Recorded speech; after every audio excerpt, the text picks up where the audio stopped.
कि शादी के लिए मना कर दो, लेकिन तुम नहीं मानी। बहुत शौक चढ़ा है ना ऋषभ सहगल से शादी करने का, इसीलिए मंडप पर आकर बैठ गई।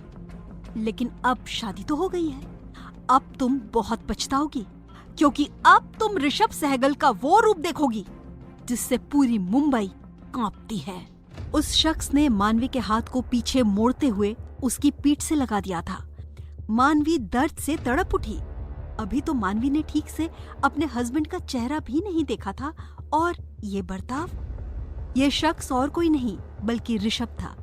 ऋषभ, जिससे थोड़ी देर पहले ही मानवी की शादी हुई थी। लेकिन ये शादी जिन हालात में हुई थी वो बहुत अजीब थी। न तो ऋषभ इस शादी के लिए तैयार था और न ही मानवी। हॉल से सभी को बाहर जाते और मानवी को अकेला देखकर उसके पास चला आया था और उस पर अपना गुस्सा जाहिर कर रहा था। तभी उसके कानों में मानवी की मीठी सी आवाज पड़ी। मानवी दर्द से तड़पते हुए ऋषभ से बोली, प्लीज मेरा हाथ छोड़िए, मुझे दर्द हो रहा है।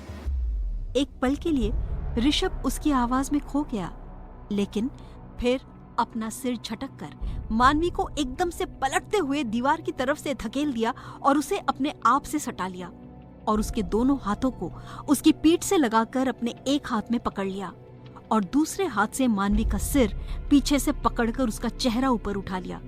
वो मानवी से कुछ कहने वाला था, लेकिन उसके थरथराते होंठों को वो देखता ही रह गया, क्योंकि इस सब में मानवी का घूंघट उसके चेहरे से काफी ऊपर खिसक गया था, जिससे मानवी के सुर्ख गुलाबी होंठ, जिन पर डार्क रेड लिपस्टिक लगी थी, और उसकी नाक में डली बड़ी सी नथ, जिसका मोती उसके होंठों के कांपने की वजह से उसके होंठों को बार बार छू रहा था, ये सब ऋषभ को अपनी तरफ बहुत अट्रैक्ट कर रहा था। तभी ऋषभ की नजर मानवी के होंठ के नीचे राइट साइड में बने तिल पर पड़ी। उसे देखकर उसका गला सूखने लगा, साथ ही मानवी के बदन से आती खुशबू उसे मदहोश कर रही थी। ये पहली बार था जब कोई लड़की उसे इस कदर अट्रैक्ट कर रही थी। उसने मानवी के सिर के पीछे से अपने हाथ को निकाल लिया और धीरे धीरे मानवी के चेहरे की तरफ ले जाने लगा। उसने अपने अंगूठे से मानवी के होंठों को छुआ तो उसकी इस हरकत से मानवी के पूरे बदन में सिहरन दौड़ गई। वो एकदम बर्फ की तरह अपनी जगह पर जम गई। वहीं ऋषभ धीरे धीरे करके उसका घूंघट उठा रहा था। जैसे ही उसने मानवी के चेहरे से घूंघट उठाया, उसकी नजरें मानवी की काली गजरारी आंखों से मिली। उसका दिल जोरों से धड़कने लगा। तभी तेज हवा के साथ खिड़की खुल गई, जिससे ऋषभ का ध्यान भटक गया और उसकी पकड़ मानवी के हाथों पर ढीली हो गई, जिसका फायदा उठाकर मानवी ने उसे धक्का दिया और वहां से भागने लगी। ऋषभ चिल्लाया, तुम्हारी इतनी हिम्मत, मैं कहता हूँ वहीं रुक जाओ। लेकिन मानवी नहीं रुकी। उसे भागता देख ऋषभ भी उसके पीछे भागने लगा। चारों तरफ कलरफुल लाइट्स और पर्दे लगे हुए थे। मानवी भागते हुए कॉरिडोर में आ गई और एक पर्दे के पीछे छुप गई। वहीं ऋषभ भी भागते हुए कॉरिडोर में आ गया। अब वो मानवी से 3-4 कदम दूर ही खड़ा था, लेकिन मानवी के छिप जाने के कारण जब वो उसे नहीं देख पाया तो वहां से बाहर जाने लगा। तभी एकदम से मानवी पीछे का दरवाजा खोलते हुए वहां से भाग निकली और उसकी पायलों की आवाज सुन ऋषभ भी उस तरफ भागा, पर तब तक मानवी भाग चुकी थी। ऋषभ वहां से वापस जाने लगा कि तभी उसकी नजर जमीन पर गिरी पायल पर पड़ी, तो ऋषभ ने उसे उठा लिया और अपने हाथों में देखते हुए बोला, मैडम खुद तो भाग गई, लेकिन अपनी निशानी यहीं छोड़ गई। कोई बात नहीं, भाग कर जाओगी कहाँ? आना तो मेरे पास ही है ना। तब तुम्हें बताऊंगा कि ऋषभ सहगल क्या चीज है। तब तुम्हें एहसास होगा कि मेरी मर्जी के खिलाफ जाना क्या होता है। इतना कहकर मुस्कुराते हुए उस पायल को अपनी जेब में रखकर वो वहां से चला गया। मानवी भागते हुए ऊपर अपने कमरे में पहुंची। वहां पर उसे तान्या मिल गई। उसने मानवी को यूं हांफते हुए देखा तो उसने जल्दी से दरवाजा बंद करके मानवी से कहा, क्या हुआ मानवी, तू इस तरह से घबराई हुई क्यों है? मानवी ने पहले अपनी बढ़ी हुई सांसों को नॉर्मल किया और फिर तान्या से बोली, तान्या, वो नीचे। इतना कहकर उसने ऋषभ के साथ हुई सारी बातें बता दी, जिसे सुनकर तान्या भी हैरान रह गई। तभी उसने कुछ सोचकर मानवी से कहा, देख मानवी, नीचे जो भी बातें हुई या उसने तेरा चेहरा देखा, ये बात तू किसी को मत बताना, वरना खामखा सब लोग तुझ पर ही गुस्सा करेंगे। इसीलिए जो हुआ उसे भूलकर अपने मुंह पर ताला लगा लो।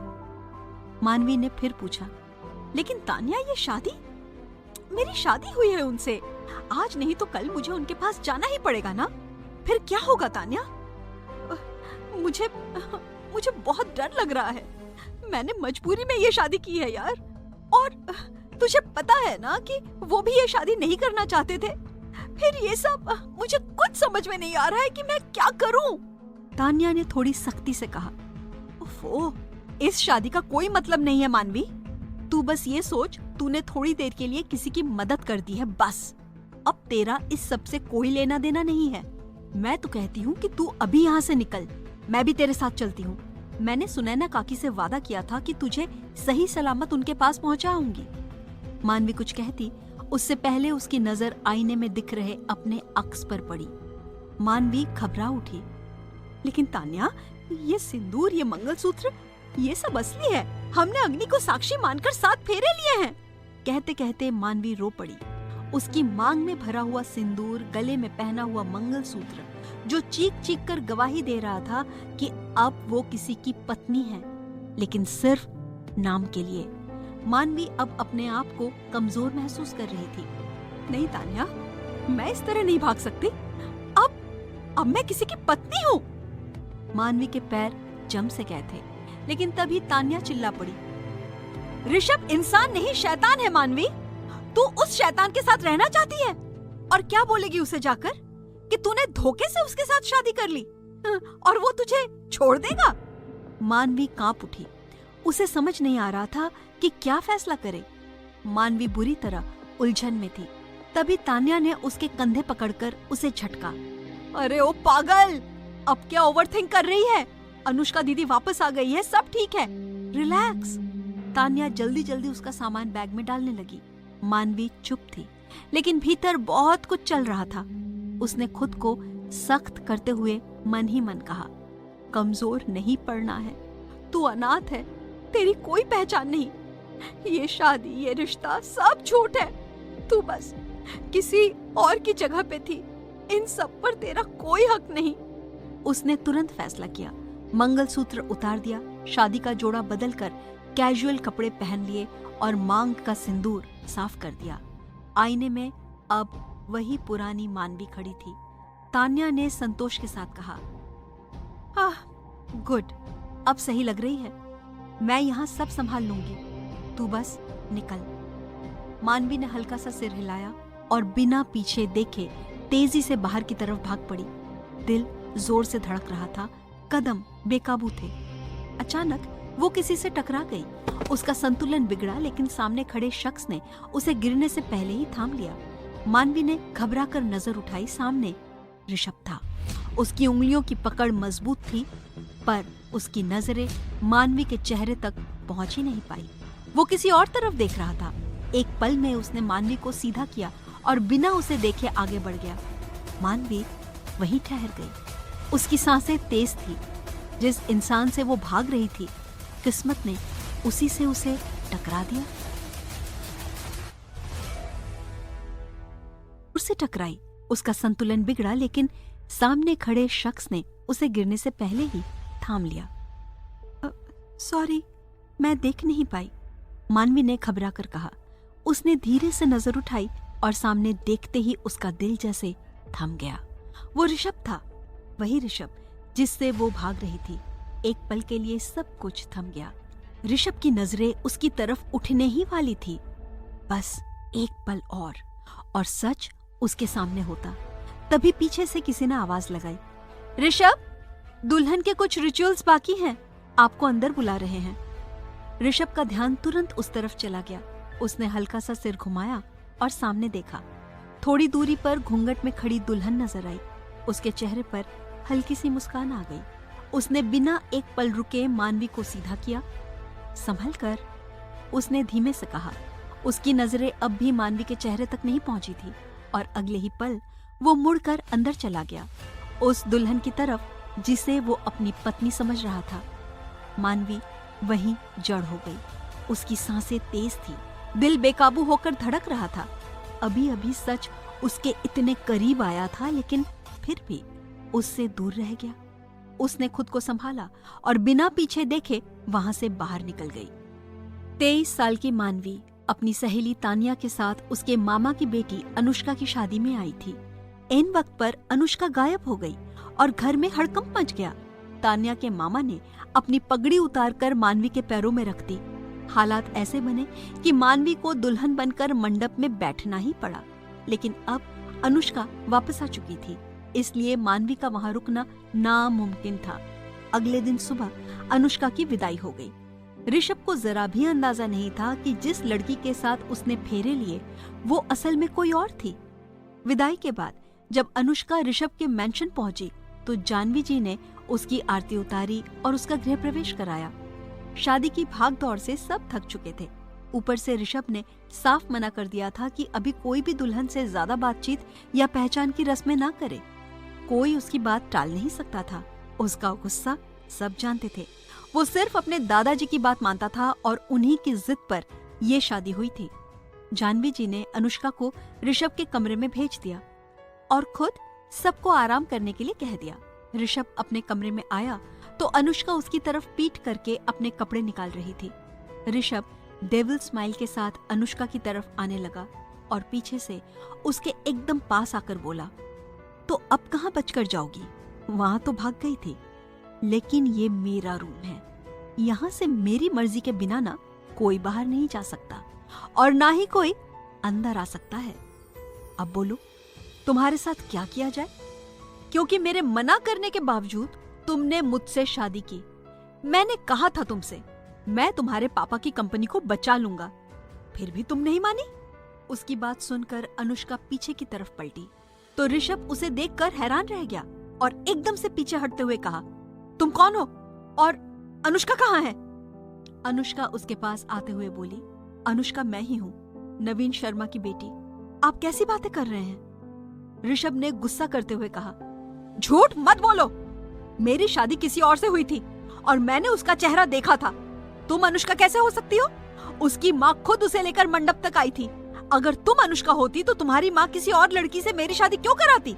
उसकी बात सुनकर अनुष्का घबरा गई, क्योंकि उसे नहीं पता था कि ऋषभ ने मानवी का चेहरा देख लिया है और ना ही अनीता जी ने उसे कुछ बताया था।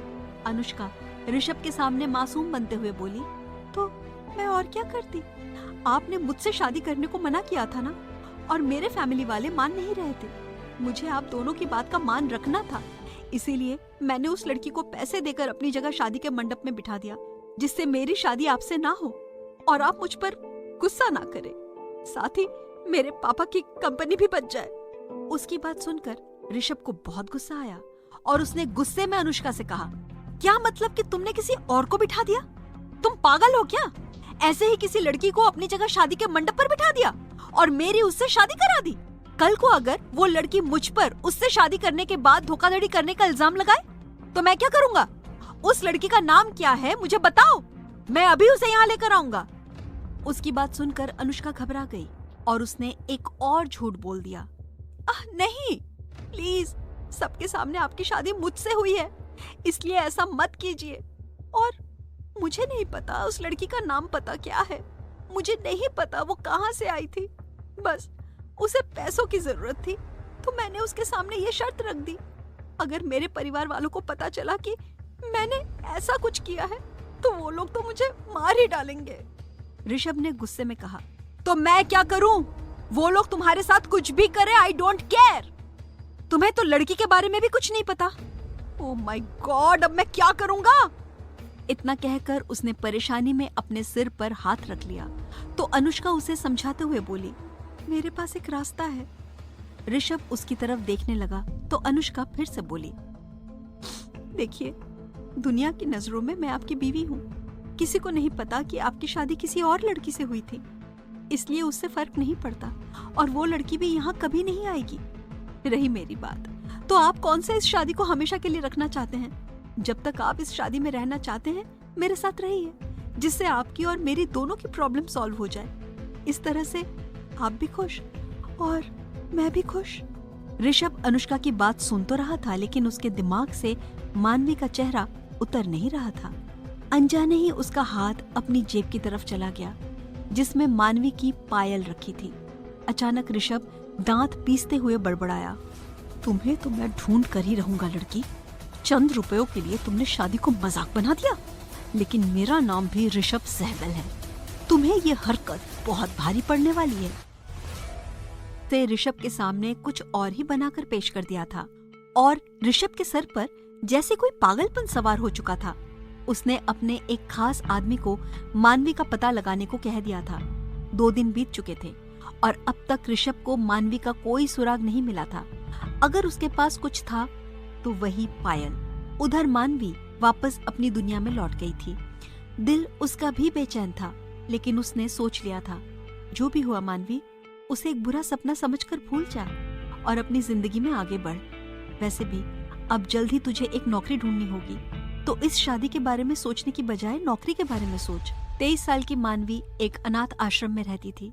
गोरा रंग, झील सी गहरी कजरारी आंखें, कमर तक लहराते काले लंबे बाल, हाइट 5 फुट 4 इंच, लाल सुर्ख गुलाबी होंठ जो सर्दियों में गहरे लाल हो जाते थे, और उसके निचले होंठ के बिल्कुल बगल में तिल। सबका मन मोह लेता था। जो भी उसे देखता बस देखता ही रह जाता। उसकी सुनैना काकी, जो पूरे अनाथ आश्रम की बड़ी अम्मा थी, वो उसे अपनी बेटी की तरह मानती थी। मानवी भी उनके साथ मिलकर पूरे अनाथ आश्रम को संभालने का काम करती थी। उसकी कॉलेज फ्रेंड तान्या, जो बहुत बड़े घराने से बिलोंग करती थी, वो भी आश्रम में आया जाया करती थी और बच्चों के साथ अपना समय बिताती थी। दोनों बहुत अच्छी दोस्त थी, क्योंकि दोनों ने हॉस्टल में साथ रहकर पढ़ाई जो की थी, और इसीलिए तान्या उसे अपने साथ शादी में ले गई थी। और वहाँ इतना बड़ा हादसा उसके साथ हो गया, जिसे मानवी किसी तरह दिमाग से निकालने की कोशिश कर रही थी। मानवी ने खुद को समझा लिया था, लेकिन ऋषभ की बेचैनी बढ़ती जा रही थी। 1 महीना बीत गया था और अब तक उसे मानवी की खबर नहीं मिली थी। एक दोपहर फिर से ऋषभ ने उस पायल को देखते हुए किसी को फोन लगा दिया। जैसे ही उधर से कॉल रिसीव हुई तो ऋषभ ने कहा, क्या हुआ, कुछ पता चला? तो उधर से एक शख्स बोला, नहीं सर, अभी तक हमें कुछ पता नहीं चला है। शायद नवीन शर्मा ने शादी वाले दिन के सभी सबूत मिटा दिए हैं, इसलिए हमारे हाथ कोई सुराग नहीं लग पा रहा। हम कोशिश कर रहे हैं सर, जैसे ही हमें कुछ पता चलता है हम आपको बता देंगे। ऋषभ ने कहा, ओके, लेकिन शादी वाले दिन क्या क्या हुआ, मुझे इन सब की एक एक डिटेल चाहिए। अगर पूरी जानकारी हासिल ना कर सको तो मेरे पास लौट कर मत आना। उधर से आदमी घबरा कर बोला, नहीं नहीं सर, हम जल्द ही उस लड़की का पता लगा लेंगे। ये कहकर उसने कॉल कट किया। ऋषभ ने उस पायल को अपनी मुट्ठी में कसकर अपने आप से कहा, कहाँ हो तुम? एक बार, बस एक बार तुम मेरे सामने आ जाओ। तुम्हें तो मैं तड़पा तड़पा कर सजा दूंगा, क्योंकि तुम्हारी वजह से मैं 1 महीने से चैन की नींद नहीं सोया हूँ। अगर तुम मुझसे बचना चाहती हो तो गलती से भी मेरे सामने मत आ जाना, वरना पिंजरे में कैद पंछी की तरह फड़फड़ाती रह जाओगी, और इस ऋषभ सहगल के पिंजरे से तुम्हें कभी आजादी नहीं मिलेगी। इतना कहकर वो डेविल स्माइल के साथ अपने बेड पर आकर लेट गया और पायल को अपने सीने से लगाकर आंखें बंद कर ली, क्योंकि पता नहीं ये क्या एहसास था, गुस्सा, नफरत, प्यार, लेकिन जो भी था सिर्फ मानवी के लिए था। जबकि ऋषभ से शादी के बाद उसे पैसा, नाम, शोहरत सब कुछ आसानी से मिल सकता था, इतना कि वो जीवन भर उन्हें खर्च करती तो भी नहीं कर पाती। आखिर ऋषभ सहगल मुंबई का नंबर 1 बिजनेसमैन था। वो खुद इतना हैंडसम था कि लड़कियां उसे पाने के लिए दिन रात सपने देखती थी, लेकिन उस लड़की की तो पूरी दुनिया के सामने उसके साथ शादी हो चुकी थी। वो उसकी लीगल वाइफ बन चुकी थी। फिर भी इतनी आसानी से उसे छोड़ने का रीजन उसे समझ नहीं आ रहा था। ऋषभ गुस्से में अपने केबिन में इधर उधर घूम रहा था। उसे बार बार मानवी का हंसता खिलखिलाता चेहरा और लोगों का उसे घूरना याद आ रहा था। तभी उसके केबिन में निशा आई। उसने पीछे से ऋषभ को हक कर लिया और ऋषभ से बोली, हाय, इतनी बेसब्री से मेरा इंतजार कर रहे थे क्या? अच्छा बताओ, मैं कैसी लग रही हूँ? ऋषभ, जो उसके गले लगने से और ज्यादा चिढ़ गया था, उसने निशा को खुद से दूर कर दिया और बिना उस पर ध्यान दिए बोला, ठीक ही लग रही हो, पर ये तुम बार बार मुझसे गले मत लगा करो। दुनिया की नजर में मैं अब शादीशुदा हूँ। मैं नहीं चाहता लोग हमारे बारे में बातें बनाएं। तो निशा उसकी बात पर गुस्सा हो गई और गुस्से में ऋषभ से बोली, जानती हूँ तुमने ऐसा कहा और तुम्हारी बात मानूंगी भी, लेकिन ये मत भूलना ऋषभ कि मैं तुम्हारी वन एंड ओनली गर्लफ्रेंड हूँ। और वैसे भी इस वक्त इस केबिन में तुम्हारे और मेरे अलावा कोई नहीं है। तो फिर तुम्हें किस बात का बुरा लग रहा है ऋषभ? ऋषभ को एहसास हुआ कि वो निशा के साथ कुछ ज्यादा ही रूड हो गया है, इसलिए उसने निशा से कहा, फाइन यार, मैं आज कुछ परेशान सा हूँ, बस इसलिए अपना गुस्सा तुम पर उतार दिया। खैर छोड़ो, तुम आज बहुत अच्छी लग रही हो निशा, बहुत हॉट। ध्यान रखना कहीं लोग तुम्हें देखकर जल ना जाए। उसकी बात सुनकर निशा मुस्कुरा दी और अपनी तारीफ सुनकर खुश हो गई। उसे नॉर्मल देखकर ऋषभ ने मन ही मन खुद को शाबाशी दी और फिर कुछ सोचकर निशा से बोला, निशा तुम्हारी असिस्टेंट मैनेजर का क्या हुआ? उनको फाइनल करो जल्दी, ताकि हम शूटिंग के लिए ड्रेसेस देख सके, क्योंकि उसके अलावा और भी बहुत सारे काम हैं। अगर तुम्हारी असिस्टेंट मैनेजर आ गई हो तो उन्हें यहीं बुला लो और जो कुछ भी पूछना है यहीं पूछो। पहले अपने केबिन में जाओगी और वहां से उन्हें बुलाओगी, इस तरह टाइम ही तो बर्बाद होगा ना। तो निशा ने हाँ में सिर हिला दिया और बाहर रिसेप्शनिस्ट रैना को फोन करने लगी और उसे सब कुछ समझाकर फोन रख दिया। उधर ऋषभ लैपटॉप की स्क्रीन में आंखें गड़ाए बैठा था। थोड़ी देर में ऋषभ के केबिन का डोर नॉक हुआ और एक मीठी सी आवाज आई, मे आई कम इन? निशा ने सख्ती से कहा, आ जाओ। लेकिन वो आवाज सुनकर अनजाने ही ऋषभ की नजर भी दरवाजे की तरफ चली गई और कुछ पल के लिए जैसे वक्त थम सा गया। वहां कोई और नहीं बल्कि मानवी खड़ी थी, वही लड़की जिसे ऋषभ 1 महीने से पागलों की तरह ढूंढ रहा था, आज खुद चलकर उसके पास आ गई थी।